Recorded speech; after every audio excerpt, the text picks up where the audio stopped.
وإن جهنم لموعدهم أجمعين لها 7 أبواب لكل باب منهم جزء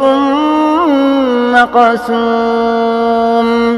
إن المتقين في جنات وعيون ادخلوها بسلام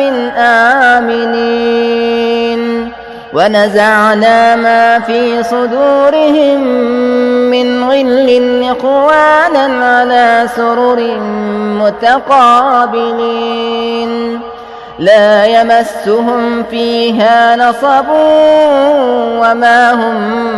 منها بمخرجين نبئ عبادي أني أنا الغفور الرحيم وأن عذابي هو العذاب الأليم.